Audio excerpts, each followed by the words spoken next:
Hi everyone, welcome to my channel. ఈ వీడియోలో మనం నిరూపక రేఖాగణిత అధ్యాయానికి సంబంధించినటువంటి అభ్యాసం 7.2లో 6వ లెక్క నుండి 10వ లెక్క వరకు సాధన చూద్దాం. Please subscribe to my channel for more videos on class 10 mathematics. ముందుగా 6వ లెక్కను చూసినట్లయితే బిందువులు ఏబీలు వరుసగా -2, -2 మరియు 2, -4 AB రేఖాఖండంపై AP is equal to 3/7 into AB అయ్యే విధంగా P బిందువు యొక్క నిరూపకాలను కనుగొనండి. మనకిక్కడ ABలు రెండు కూడా ఒక రేఖాఖండం యొక్క చివరి బిందువులుగా ఉండి ఈ A కి B కి మధ్యలో P అనే ఒక బిందువు ఉందట. ఈ P ఎట్లా ఉంది? AP is equal to 3/7 into AB అంటే మనం A నుంచి B కు ఉన్నటువంటి దూరం మొత్తాన్ని 7 భాగాలు చేసినట్లయితే ఈ AP విలువ ఆ 7 భాగాల్లో 3 భాగాలుగా ఉంది. దీని యొక్క అర్థం అది. AP is equal to 3/7 of AB అంటే A నుంచి B కు ఉన్నటువంటి దూరం A నుంచి B కు ఉన్నటువంటి మొత్తం దూరంలో 3వ వంతు. ఎప్పుడు మొత్తం దూరాన్ని 7 భాగాలు చేసినట్లయితే ఎప్పుడైతే A నుంచి P వరకు 3 భాగాలు ఉందో మిగిలినటువంటి భాగాలు P నుంచి B వరకు కూడా మనకు తెలుసు మిగతా 4 భాగాలుగా ఉంటాయి. అంటే మనకి ఇండైరెక్ట్ గా M1:M2 3:4 గా ఇవ్వడం జరిగింది. సో ఇక్కడ రేఖాఖండం యొక్క రెండు చివరి బిందువులు ఉన్నాయి. P రేఖాఖండాన్ని ఏ నిష్పత్తిలో విభజిస్తుందో ఆ నిష్పత్తి కూడా ఉంది. మనం M1x2 + M2x1 / M1 + M2 M1y2 + M2y1 / M1 + M2 సూత్రం ఉపయోగించుకుని ఈ P యొక్క నిరూపకాలను మనం కనుక్కోవచ్చు. ఇవ్వబడిన రెండు బిందువులు A -2 -2 మరియు B 2 -4.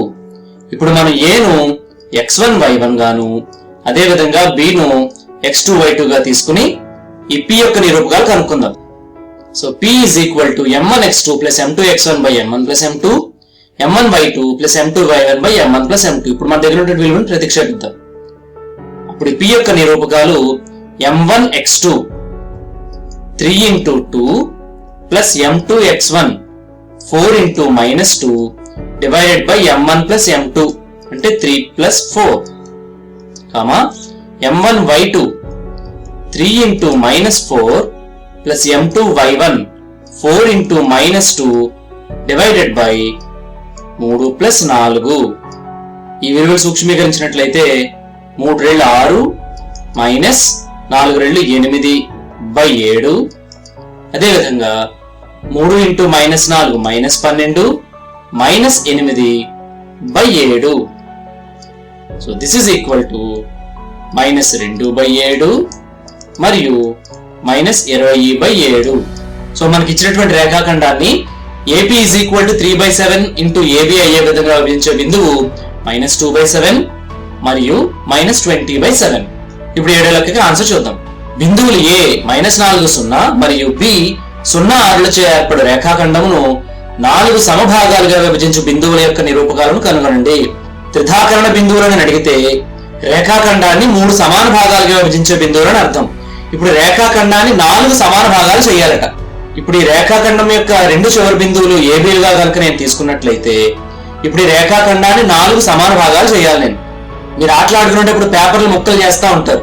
ఫర్ ఎగ్జాంపుల్ ఒక పేపర్ని నేను 4 సమాన భాగాలు చేయాలనుకోండి, ఏం చేస్తాం? ముందు దాన్ని సగం చేస్తాం, తర్వాత వచ్చినటువంటి 2 సగాల్ని మళ్ళీ సగం చేసినట్లయితే మనకి 4 సమాన భాగాలు అవుతాయి. అదే లాజిక్ ని మనం ఇక్కడ కూడా యూజ్ చేసినట్లయితే ముందుగా ఈ AB యొక్క మధ్య బిందువును కనుక్కున్నట్లయితే ముందు AB 2 సమాన భాగాలు అవుతుంది. అప్పుడు ఈ AP యొక్క మధ్య బిందువుని అదే విధంగా ఈ BP యొక్క మధ్య బిందువును కూడా కనుక్కున్నట్లయితే మనకి మొత్తం ఈ AB 4 సమాన భాగాలుగా విభజింపబడుతుంది. అంటే మనం మధ్య బిందువు యొక్క నిరూపకాలను ఉపయోగించడం ద్వారా ఈ PQR అనే బిందువుల యొక్క నిరూపకాలను కనుక్కోవచ్చు. సో ముందుగా మనం P ని కనుక్కుంటాం. P ఎట్లా వస్తుంది? P AB యొక్క మధ్య బిందువు. అట్లా P కనుక్కున్న తర్వాత ఈ AP యొక్క మధ్య బిందువును కనుక్కోవడం ద్వారా Q నిరూపకాలని, అదే విధంగా ఈ BQ యొక్క మధ్య బిందువు కనుక్కోవడం ద్వారా మనం R యొక్క నిరూపకాలని కనుక్కుంటాం. మనకి ఇవ్వబడిన బిందువులు A -4 0 మరియు B 0 6. ఇప్పుడు ముందుగా P యొక్క నిరూపకాలు కనుక్కుందాం. యాక్చువల్ గా P మనకి AB మధ్య బిందువు. P is equal to x1 + x2/2 y1 plus y2 by 2, ఎందుకంటే ఇవి మధ్య బిందువు యొక్క నిరూపకాలకి సూత్రం. సో ఇప్పుడు ఏని x1 y1 గాను bని x2 y2 గాను తీసుకున్నట్లయితే x1 plus x2 minus 4 plus 0 by 2, అదే విధంగా y1 plus y2 0 plus 6 by 2. Now this is equal to minus 4 by 2 మరియు 6 బై 2. మైనస్ 4లో 2 మైనస్ 2 సార్లు, సో ఇది మైనస్ 2 మరియు 3. సో ఇప్పుడు మనకి p యొక్క నిరూపకాలు వచ్చాయి మైనస్ 2 3. ఇప్పుడు ఈ AB మధ్య బిందువును కనుక్కొని Q నిరూపకాలు రాస్తాం. అదే విధంగా ఈ BP యొక్క మధ్య బిందువును కనుక్కొని R యొక్క నిరూపకాలు రాద్దాం. సో ఇప్పుడు Q నిరూపకాలు కనుక్కోవాలంటే మనం APకి మధ్య బిందువును లెక్కించాలి. So Q is equal to మరలా మధ్య బిందువు యొక్క నిరూపకాలను ఉపయోగించుకుని ఇప్పుడు ఏను x1 y1 గాను ఈ p ని x2 y2 గాను తీసుకున్నట్లయితే x1 plus x2 by 2 minus 4 plus minus 2 అంటే మైనస్ 2 బై 2, అదే విధంగా 0 plus 3 by 2. Now this is equal to minus 4 minus 2 minus 6 by 2, అదే విధంగా 0 ప్లస్ 3 3 బై 2, మైనస్ 6 బై 2 అంటే ఇది యాక్చువల్ గా మైనస్ 3 3 బై 2. ఇవి Q యొక్క నిరూపకాలు. ఇప్పుడు BP మధ్య బిందువు కనుక్కోవడం ద్వారా మనం R యొక్క నిరూపకాలు లెక్క పెట్టచ్చు. సో ఇప్పుడు R is equal to x1 plus x2 by 2, 0 plus minus 2 అంటే మైనస్ 2 బై 2, అదే విధంగా 6 ప్లస్ 3 బై 2 అంటే మనం B ని x1 y1 గాను p ని x2 y2 గాను తీసుకున్నాం. Now this is equal to 0 minus 2 minus 2 by 2, 6 3 కలిపితే 9 by 2. Now this is equal to minus 1 9 by 2. So ఈ విధంగా మనం ఇచ్చినటువంటి రేఖాఖండాన్ని 4 సమాన భాగాలు చేసే విధంగా బిందువుల్ని కనుక్కున్నాం. ఇప్పుడు 8వ లెక్కకి ఆన్సర్ చూద్దాం. బిందువులు A మైనస్ 2 2 మరియు B 2 8లచే ఏర్పడే రేఖాఖండమును 4 సమాన భాగాలుగా విభజించు బిందువుల యొక్క నిరూపకాలను కనుక్కోనండి. 7వ లెక్క 8వ లెక్క ఒకటే, విలువలు మాత్రమే మారాయి. సో ఇప్పుడు ఈ రేఖాఖండం A మరియు B గా తీసుకున్నట్లయితే మనం ముందుగా AB యొక్క మధ్య బిందువుని P ని కనుక్కుంటాం, తర్వాత AP మధ్య బిందువు Q, అదే విధంగా BP యొక్క మధ్య బిందువు R ని లెక్కించినట్లయితే మనకు ఆ 3 బిందువుల యొక్క విలువలు వచ్చేస్తాయి. సో మనకి ఇవ్వబడిన బిందువులు A మైనస్ 2 2 మరియు B 2 8. ఇప్పుడు P యొక్క నిరూపకాలు కనుక్కుందాం. సో AB మధ్య బిందువే మనకి P యొక్క నిరూపకాలను ఇస్తుంది. So P is equal to x1 plus x2 by 2 అంటే A ని x1 y1 గాను B ని x2 y2 గాను తీసుకున్నట్లయితే మైనస్ 2 ప్లస్ 2 బై 2, అదే విధంగా y1 plus y2 2 plus 8 by 2, minus 2 plus 2 0 by 2, అదే విధంగా 2 8 కలిపినట్లయితే 10 బై 2, 0 2తో భాగించినట్లయితే 0 10 బై 2 5. సో మనకి P యొక్క నిరూపకాలు 0 5గా వచ్చాయి. ఇప్పుడు మనం AP మధ్య బిందువును కనుక్కుంటే Q, అదే విధంగా BP మధ్య బిందువును కనుక్కుంటే R వస్తాయి. సో Q అనేది AP యొక్క మధ్య బిందువు. సో ఇప్పుడు A ని x1 y1 గాను అదే విధంగా P ని x2 y2 గాను తీసుకున్నట్లయితే x1 plus x2 by 2 minus 2 plus 0 by 2, అదే విధంగా y1 plus y2 2 plus 5 by 2, minus 2 plus 0 minus 2 by 2, 2 5 కలిపినట్లయితే 7 by 2, minus 2 by 2 అంటే మైనస్ 1 మరియు 7 బై 2. సో ఇది Q యొక్క నిరూపకాలు. ఇప్పుడు R నిరూపకాలు రాద్దాం. సో R అనేది BP యొక్క మధ్య బిందువు కాబట్టి R ఇప్పుడు B ను x1 y1 గాను P ని x2 y2 గాను తీసుకున్నట్లయితే x1 plus x2 by 2 2 plus 0 by 2, అదే విధంగా 8 plus 5 by 2. Now this is equal to 2 0 కలిపితే 2 by 2 13 by 2. Now this is equal to 2 by 2 అంటే 1 13 బై 2 13 బై 2 గానే మనం ఉంచేయచ్చు. ఈ విధంగా 3 బిందువుల్ని లెక్కించవచ్చు. ఇప్పుడు 9వ లెక్కకి ఆన్సర్ చూద్దాం. బిందువులు A plus B A minus B మరియు A minus B A plus B లచే ఏర్పడు రేఖాఖండమును అంతరంగా 3:2 నిష్పత్తులు విభజించు బిందువు యొక్క నిరూపకాలను కనుగొనండి. ఇది చాలా ఈజీ. మనకి 2 బిందువులు ఇచ్చాడు, x1 y1 x2 y2 ఇవ్వడం జరిగింది. నిష్పత్తి m1:m2 కూడా ఇచ్చేశారు. ఆ నిష్పత్తులు విభజించే బిందువు యొక్క నిరూపకాలను కనుక్కోవాలి. సో మనకి ఇవ్వబడినటువంటి బిందువులు A A plus B A minus B మరియు బి ఏ మైనస్ బి ఏ ప్లస్ బి. ఇప్పుడు ఏ ప్లస్ బి ఏమో x1, ఏ మైనస్ బి y1, ఏ మైనస్ బి x2, ఏ ప్లస్ బి y2 గా మనం తీసుకోవాల్సి ఉంటుంది. నిష్పత్తి కూడా ఇచ్చాడు m1:m2. This is equal to 3:2. So ఇవ్వబడిన నిష్పత్తిలో విభజించే బిందువు యొక్క నిరూపకాలు m1x2 plus m2x1 by m1 plus m2, m1y2 plus m2y1 by m1 plus m2.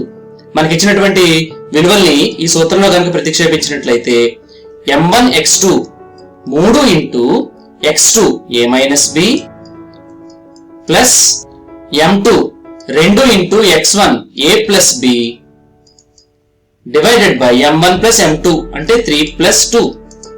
అదేవిధంగా m1y2 3 into y2 a plus b plus m2 into y1 2 into a minus b divided by m1 plus m2 3 plus 2.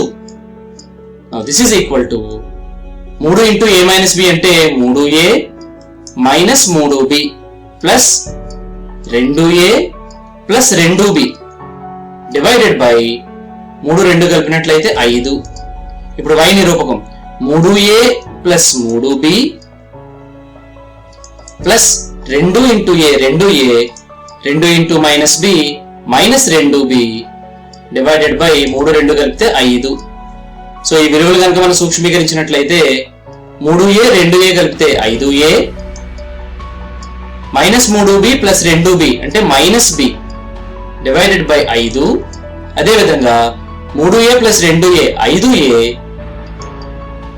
Plus 3b minus 2b plus b divided by 5. So మనకి ఇచ్చినటువంటి బిందువుల్ని 3:2 నిష్పత్తిలో విభజించే బిందువు యొక్క నిరూపకాలు ఈ విధంగా మనకు వచ్చాయి. ఇప్పుడు ఈ అభ్యాసంలో ఆఖరి లెక్కకి సొల్యూషన్ చూద్దాం. కింద ఇవ్వబడిన బిందువులతో ఏర్పడే త్రిభుజం యొక్క గురుత్వ కేంద్రాన్ని కనుగొనండి. 3 లెక్కలు కూడా ఒకేలాంటివి. మనం గురుత్వ కేంద్రం యొక్క నిరూపకాలు కనుక్కోవాలి. గురుత్వ కేంద్రం యొక్క నిరూపకాలు కనుక్కోవాలంటే చాలా సింపుల్ సూత్రం ఉంది మనకి. 3 బిందువుల్ని x1 y1 x2 y2 x3 y3 గా భావించినట్లయితే గురుత్వ కేంద్రం యొక్క నిరూపకాలు x1 plus x2 plus x3 divided by 3, y1 plus y2 plus y3 divided by 3 అంటే అన్ని x నిరూపకాల యొక్క సరాసరి అదేవిధంగా y నిరూపకాల యొక్క సరాసరి మనం తీసుకుంటే గురుత్వ కేంద్రం యొక్క నిరూపకాలు వచ్చేస్తాయి. ముందుగా ఇందులో మొదటి లెక్కను చూసినట్లయితే మనకి ఇచ్చినటువంటి బిందువులు -1 3 6 -3 -3 6. సో ఇప్పుడు ఇది x1 y1 x2 y2 అదేవిధంగా x3 y3 గా తీసుకుని గురుత్వ కేంద్రం కనుక్కుందాం. గురుత్వ కేంద్రం is equal to x1 plus x2 plus x3 by 3 అదేవిధంగా y1 plus y2 plus y3 divided by 3. మన దగ్గర విలువలు ఈ సూత్రంలో ప్రతిక్షేపించినట్లయితే x1 plus x2 plus x3 -1 plus 6 minus 3 divided by 3 అదేవిధంగా y1 plus y2 plus y3 అంటే 3 minus 3 plus 6 by 3. This is equal to -1 6 -3 కలిపితే 2 by 3 3 నుంచి 3 పోతే 0 6 సో 6 బై 3 2 బై 3 అట్లాగే 2 బై 3 లాగే ఉంటది. 6 లో 3 ఎక్కువ 2 సార్లు కాబట్టి సో మొదటి త్రిభుజం యొక్క గురుత్వ కేంద్రం 2 బై 3 2. రెండవ లెక్కలో బిందువులు 6 2 0 0 మరియు 4 -7. సో ఇప్పుడు ఈ 3 బిందువుల్ని మనం x1 y1 x2 y2 x3 y3 గా తీసుకున్నట్లయితే అప్పుడు గురుత్వ కేంద్రం x1 plus x2 plus x3 by 3 6 plus 0 plus 4 by 3 y1 plus y2 plus y3 by 3 2 plus 0 minus 7 by 3. This is equal to 6 4 కలిపినట్లయితే 10 by 3 అదేవిధంగా 2 మైనస్ 7 మైనస్ 5 బై 3. ఇందులో cancel అయ్యే లెక్కలు ఏమి లేవు కాబట్టి ఇదే మనకి ఆన్సర్. ఇప్పుడు లాస్ట్ చూద్దాం. మూడో లెక్కలో మనకు ఇచ్చినటువంటి బిందువులు 1 -1 0 6 అదేవిధంగా చివరి బిందువు -3 0. సో ఇప్పుడు ఈ 3 బిందువుల్ని x1 y1 x2 y2 x3 y3 గా తీసుకున్నట్లయితే గురుత్వ కేంద్రం x1 plus x2 plus x3 by 3 1 plus 0 -3 by 3 y1 plus y2 plus y3 by 3 -1 plus 6 plus 0 divided by 3. This is equal to 1 minus 3 minus 2/3 minus 1 6 కలిపినట్లయితే 5/3. So ఇది మూడవ త్రిభుజం యొక్క గురుత్వ కేంద్రం. ఈ లెక్కతో మనకి అభ్యాసం 7.2 పూర్తయింది. Thanks for watching.